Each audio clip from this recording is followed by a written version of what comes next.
It was supposed to be just another day. The sun had barely risen, casting a soft golden glow over the quiet suburban streets. A black man walked calmly down the sidewalk, his hands tucked into the pockets of his coat, enjoying the crisp morning air. He wasn't in a hurry, he wasn't causing trouble, he was simply walking. But to the officers who pulled up beside him, that wasn't enough. "Hey, where are you going?" one of the cops called out, stepping out of the patrol car. The man turned, confused. "Just taking a walk," he answered, his voice calm.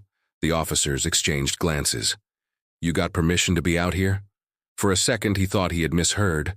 Them. Permission to walk in his own neighborhood? He let out a small, disbelieving laugh. "I didn't know I needed permission. That was all it took." Within moments, the officers were surrounding him, demanding identification, questioning his presence. And then, as if to teach him a lesson, they handed him a trash bag. "If you're going to be out here, might as well do something useful," one of them sneered. "Pick up that trash." The man stood there, gripping the plastic bag, his jaw tightening. The humiliation burned, but he stayed quiet.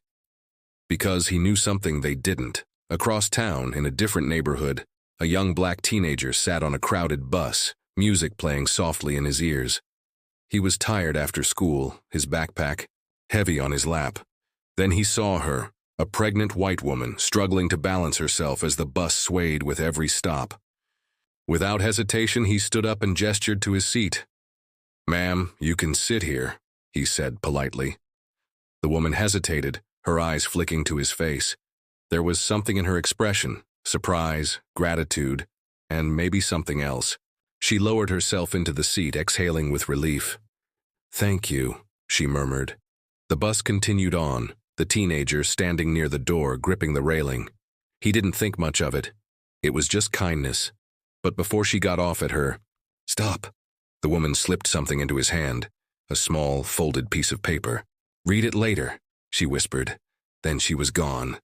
Curious, the boy waited until he was off the bus, standing on the sidewalk under the glow of a street lamp. He unfolded the note. And what he read made his heart pound. His hands trembled. Because this wasn't just a thank you. This was something bigger. Something that would change his life forever.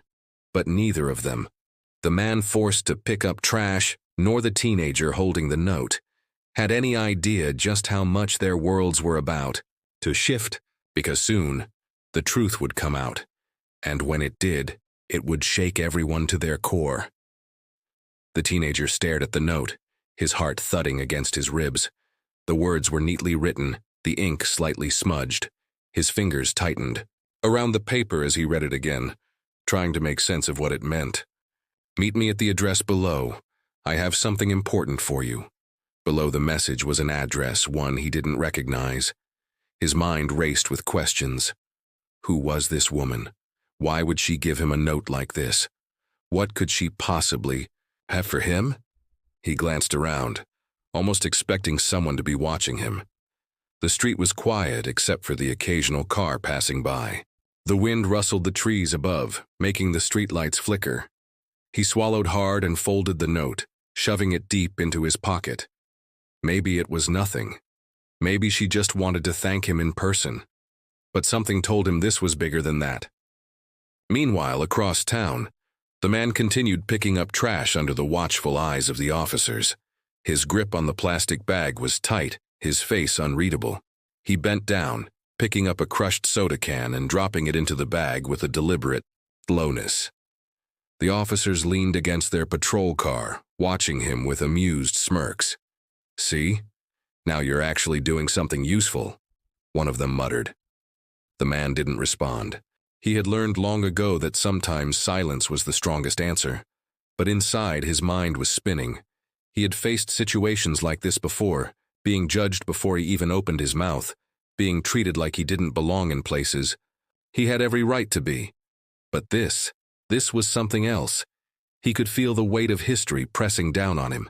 How many times had men like him been forced to prove themselves, to swallow their pride just to stay safe? And yet the irony of this moment was almost laughable.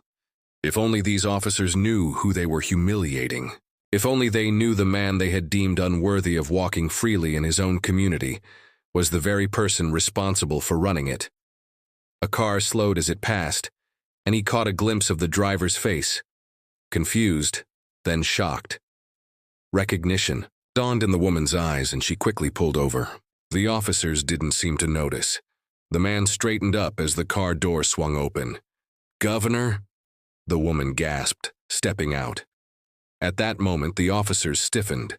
The smirks vanished. The air shifted. The governor's lips twitched. But he didn't smile. He turned slightly, meeting the officers' eyes. Their faces drained of color as realization hit. One of them cleared his throat. "Wait, you're—" The governor didn't let him finish.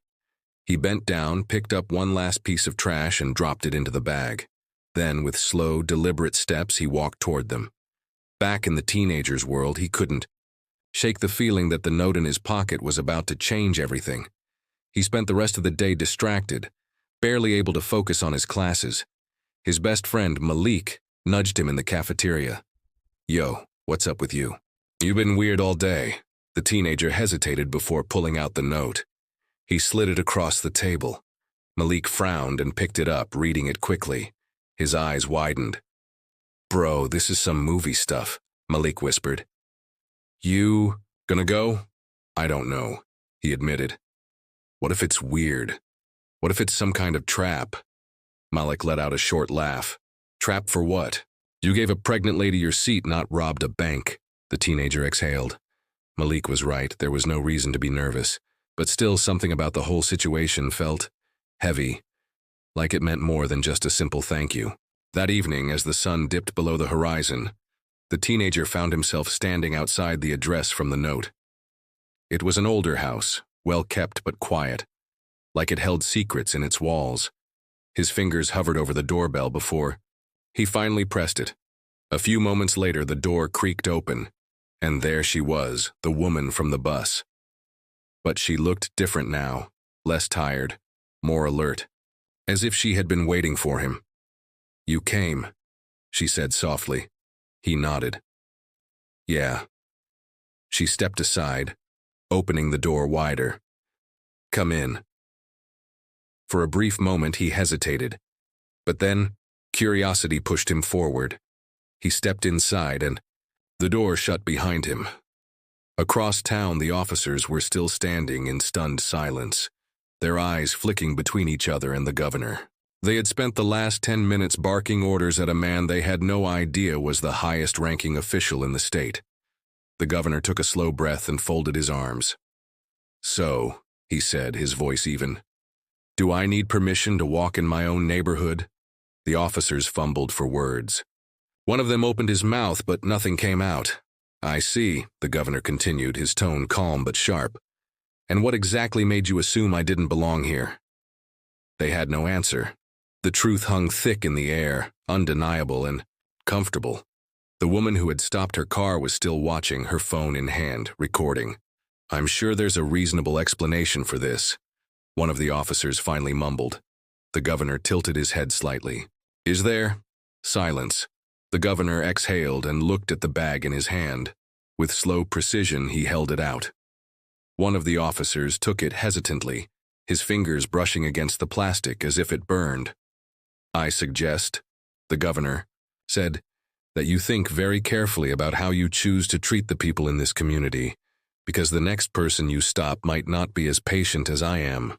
And with that, he turned and walked away. The video of the encounter would soon spread, and as it did, people would ask the same questions over and over. How had this happened?